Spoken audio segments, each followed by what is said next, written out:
The soft hum of chatter and the clinking of glasses filled the air at one of the city's most exclusive restaurants. Michael Grant, a renowned tech entrepreneur known for his sharp business acumen and impressive fortune, walked through the grand doors with an air of quiet authority. Dressed impeccably in a tailored suit, he was there to discuss a new venture with potential investors. But as he glanced across the room, his steps faltered. At a table near the window sat Chloe Evans, the woman he had once loved deeply but left behind 5 years ago. She looked radiant, her confidence unmistakable, as she sipped her wine. By her side sat a lively boy with golden curls and striking blue eyes, a mirror image of Michael himself. The sight sent a jolt through him. Could it be? His mind raced, but he maintained his composure, unwilling to disrupt the moment just yet.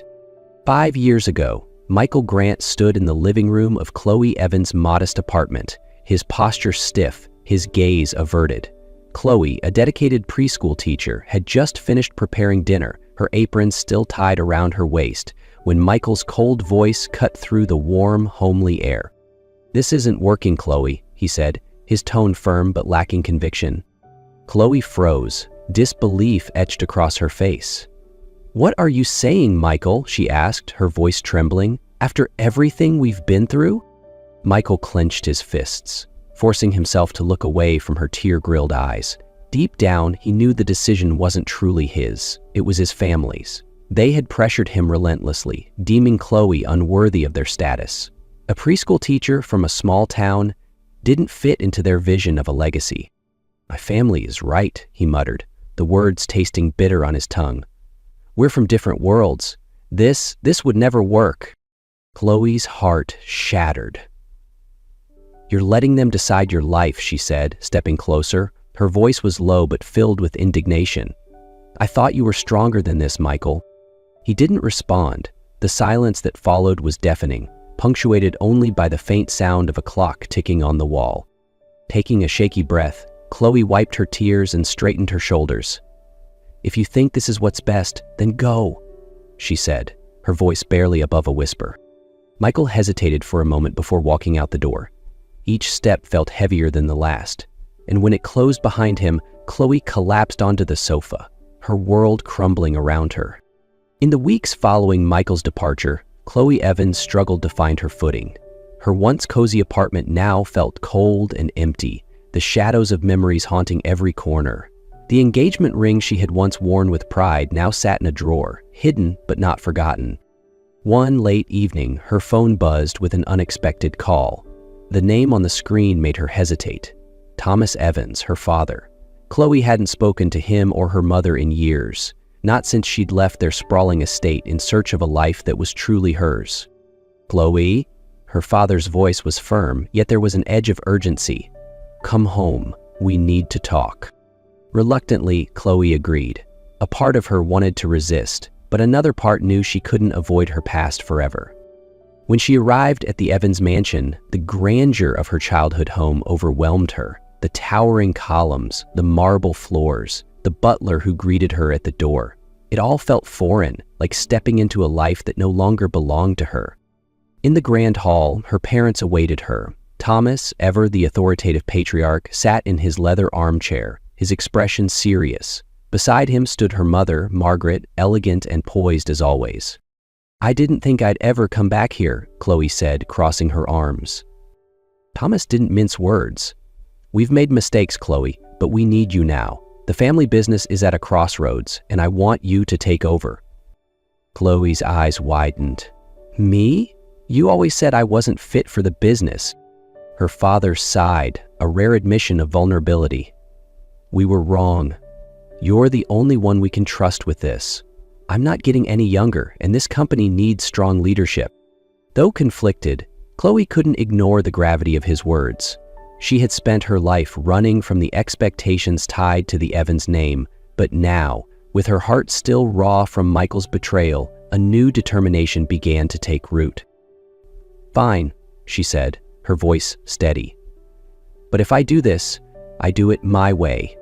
From that moment, Chloe immersed herself in the world of high-stakes business. The numbers, the negotiations, the endless meetings. It was grueling, but also exhilarating. Under her leadership, Evans Hotels began to thrive, expanding into new markets and earning accolades for innovation. Through every triumph, Chloe reminded herself of one thing.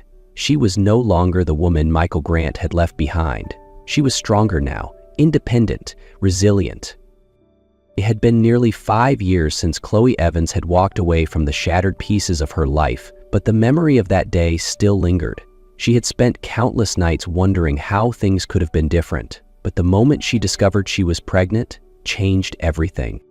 Chloe remembered the day clearly. After weeks of unexplained fatigue and nausea, she finally decided to see a doctor. Sitting in the small clinic's waiting room, she felt a strange mix of anxiety and hope. When the doctor confirmed her pregnancy, Chloe's heart stopped for a moment. "Pregnant?" she whispered, her hand instinctively resting on her stomach. The doctor nodded, smiling warmly. "Yes, and you're about 8 weeks along. Congratulations." Chloe's mind raced. She thought of Michael, how he had left, how his family's rejection had crushed her. But now, there was no time for sorrow. This baby, this new life growing inside her, was a reason to move forward. The journey wasn't easy. Chloe dealt with sleepless nights, morning sickness, and moments of crushing loneliness.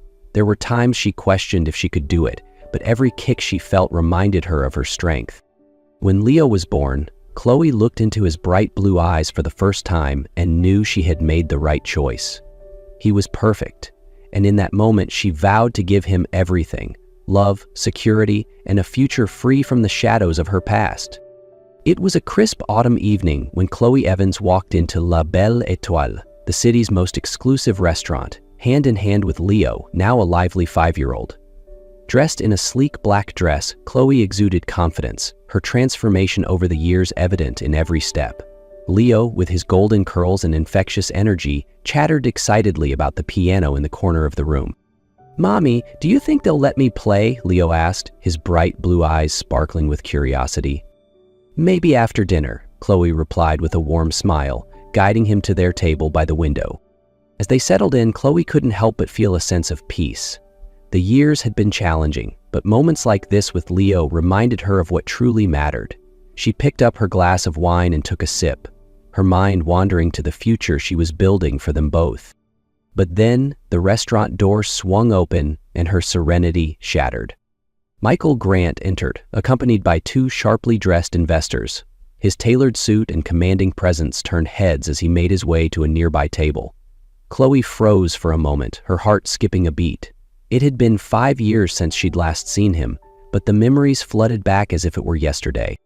Michael, unaware of her presence, engaged in conversation with his companions. But as the waiter led him to a table near hers, his eyes finally fell on Chloe.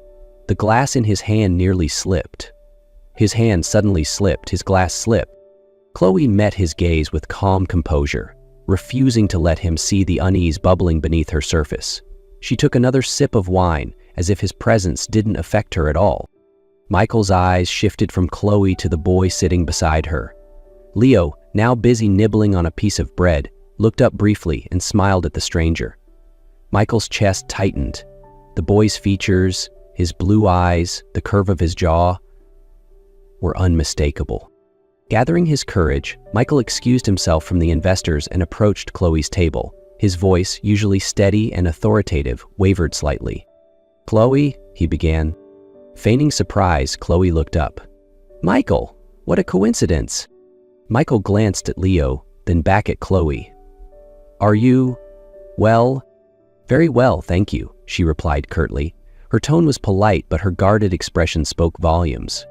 Michael hesitated, his gaze lingering on Leo. Finally, he couldn't hold back the question burning inside him. "Who is he?" Chloe leaned forward slightly, locking eyes with him. Her voice was firm and deliberate. "This is Leo, my son."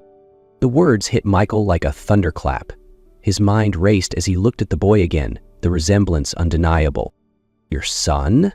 he repeated, incredulous. "Yes, Michael," Chloe said calmly. "My son." Michael Grant sat in his sleek corner office, staring blankly at the city skyline. The weight of the previous evening's revelations bore down on him.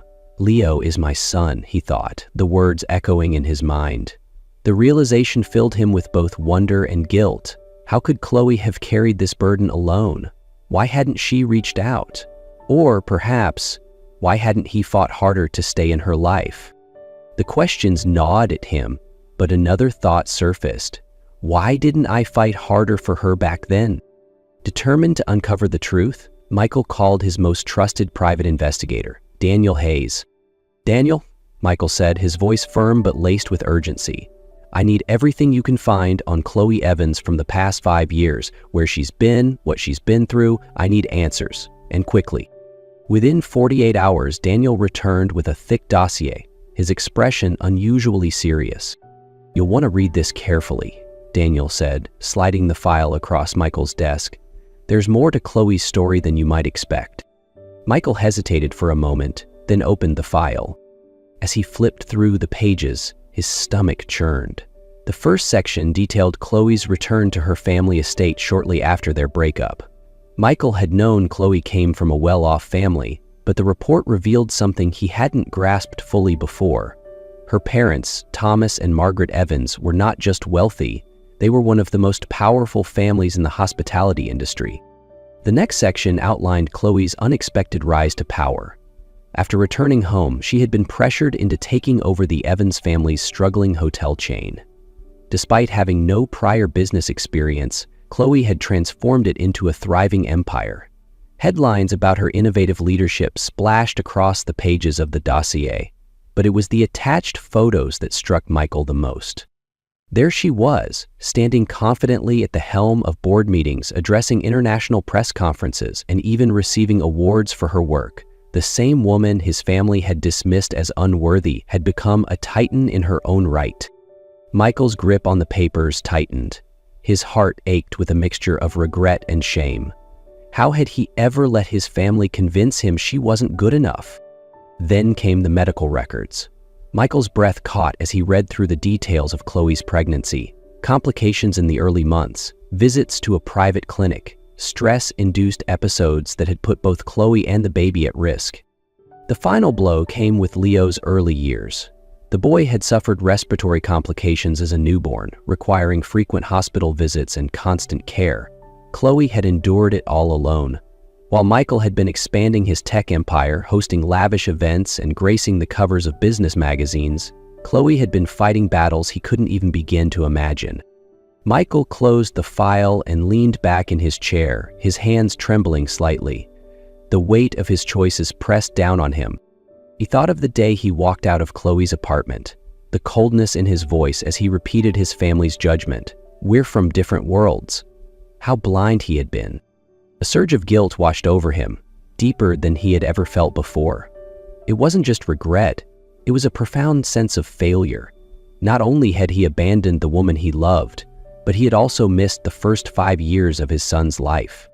Determined to make things right, Michael reached out to Chloe, but each call went unanswered. After days of silence, he sent her a simple but direct message. "I need to talk to you about Leo. Please let me explain." Chloe's reply came hours later. "Tomorrow at 2 p.m. Central Park. Come alone." When the time came, Michael arrived at the park early. He spotted Chloe sitting on a bench under the shade of a large oak tree, watching Leo play on the grass. Her expression was unreadable, her defenses clearly still up. Michael approached cautiously. "Thank you for meeting me," he said. Chloe gestured for him to sit, but kept her gaze on Leo. "Say what you need to say, Michael." Taking a deep breath, Michael began. "I didn't know about Leo. If I had, I would have been there. But I understand why you didn't tell me." Chloe's eyes flickered with emotion, but she remained silent. Michael continued, his voice steady but tinged with guilt. "I let my family dictate my choices back then. I was weak, but I'm not that man anymore. I want to be part of Leo's life. I want to be the father he deserves." Chloe finally turned to face him, her expression guarded. "Being in Leo's life isn't something you can demand, Michael. You'll have to prove that you're ready, and I won't let anyone, especially you, hurt him." "I'll prove it," Michael promised, his voice resolute. "Whatever it takes, I'll prove it to both of you." Just as Michael began taking steps to reconnect with Chloe and Leo, a new threat loomed in the shadows. Victor Hale, a shrewd and ambitious entrepreneur, had returned to the city. Once a rival of Michael in the tech world, Victor had also pursued Chloe years ago, only to be rejected without hesitation. The bitterness of that rejection lingered, and now, seeing Michael and Chloe's paths crossing again, Victor saw an opportunity for revenge. Victor first reappeared at a high-profile gala hosted by Evans Hotels.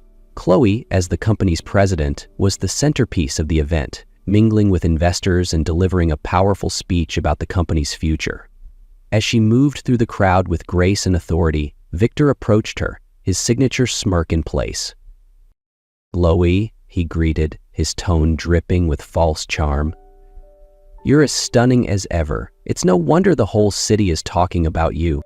Chloe turned, her expression polite but distant. "Victor, I didn't know you were back in town." "Oh, I've been keeping busy," he replied smoothly. "But when I heard about your success, I couldn't resist the chance to see it for myself. And, of course, I've heard whispers about you and Michael Grant. Quite the rekindled romance, isn't it?" Chloe's smile tightened. "What happens between Michael and me is none of your business, Victor." Victor raised his hands in mock surrender, his smirk widening. Of course, just making conversation. You know how people love to gossip." Without waiting for a response, Chloe excused herself, but she couldn't shake the feeling that Victor's intentions weren't innocent. A few days later, Chloe's instincts were proven correct. Tabloid headlines exploded with scandalous speculation. Billionaire CEO Michael Grant and hotel magnate Chloe Evans. Secret son revealed. The accompanying articles were filled with vague and invasive details about Leo, Michael, and Chloe's history. Chloe's phone buzzed incessantly with calls from reporters and concerned colleagues. Meanwhile, Michael, in the middle of a meeting, froze as his assistant handed him the headline. "Victor," Michael muttered under his breath.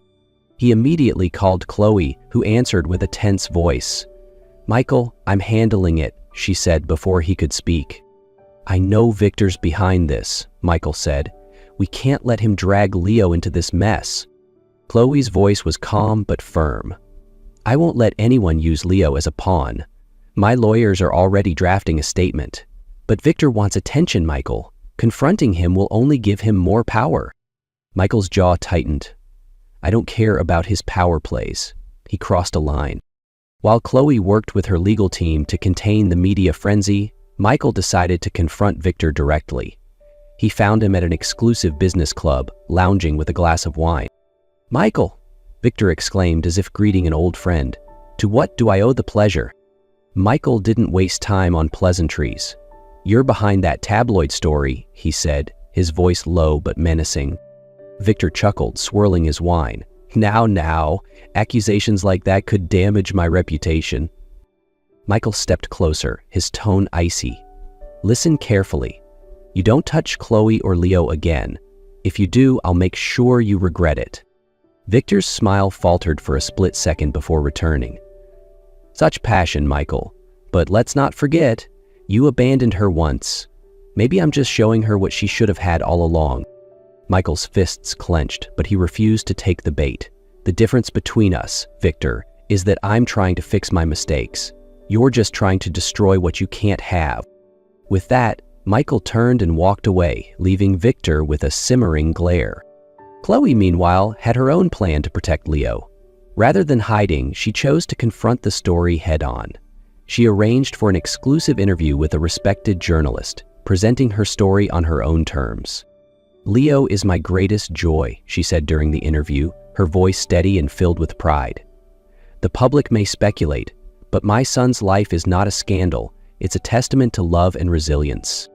The interview turned the tide, shifting the narrative in her favor. Public support poured in, and Victor's attempt to tarnish her reputation fell flat. Despite the victory, Chloe and Michael knew this was just the beginning. Victor had retreated for now, but his grudge remained, a lurking threat. Weeks passed, and life slowly settled back into a rhythm. Chloe Evans focused on her work at Evans Hotels, balancing the demands of leadership with her role as a mother. Michael Grant, meanwhile, steadily earned Leo's trust through small but meaningful gestures, teaching him how to ride a bike, helping him build Lego castles, and even cheering him on at his first soccer game. Despite their progress, there was still an unspoken tension between Chloe and Michael. Though she appreciated his efforts, the scars of the past made her hesitant to fully trust him again. Michael, however, was determined to prove he had changed, not just for Leo, but for her as well. One crisp spring evening, Michael called Chloe and asked her to meet him at a countryside property just outside the city. Though skeptical, Chloe agreed. When she arrived, the scene took her breath away. Nestled in a quiet clearing was a small pavilion, softly illuminated by twinkling string lights. The ground was scattered with rose petals, and at the center of the space was a beautifully set dining table for two. "Michael, what is this?" Chloe asked, stepping out of her car. She adjusted her coat against the cool evening breeze, her tone a mixture of surprise and curiosity. Michael appeared from behind the pavilion, dressed in a crisp shirt and slacks, a rare vulnerability in his eyes. "A special evening," he said with a faint smile, "or someone very special." Chloe hesitated, but Michael gestured for her to follow him to the table. Over dinner, they laughed and reminisced about old times. For the first time in years, Chloe felt her guard begin to lower. But as dessert was served, Michael grew serious. He stood, walked to her side of the table, and knelt before her. From his pocket, he pulled out a small velvet box. "Chloe," he began, his voice steady but filled with emotion. "These past months have shown me what truly matters. You and Leo are the family I never knew I needed, and I'll spend the rest of my life making up for the time I lost. You taught me strength, resilience, and love. I don't want to take another step forward without you by my side. Will you marry me?" Tears welled in Chloe's eyes as she looked down at the man she had once thought she'd lost forever. For a moment, she hesitated, memories of the pain he had caused flashing through her mind. But then she looked at the sincerity in his eyes and thought of the man he had become, the father Leo adored, the partner she had always hoped for. "Yes, Michael," she whispered, her voice thick with emotion. "I'll marry you." Michael slipped the ring onto her finger and rose to his feet, pulling her into a tight embrace. From behind a nearby tree, Leo ran out, unable to contain his excitement any longer. "I knew Mommy would say yes," he shouted, his smile lighting up the night. Chloe and Michael laughed, wrapping their arms around their son. For the first time in years, Chloe felt a profound sense of hope. This was their fresh start, a chance to build something stronger, together.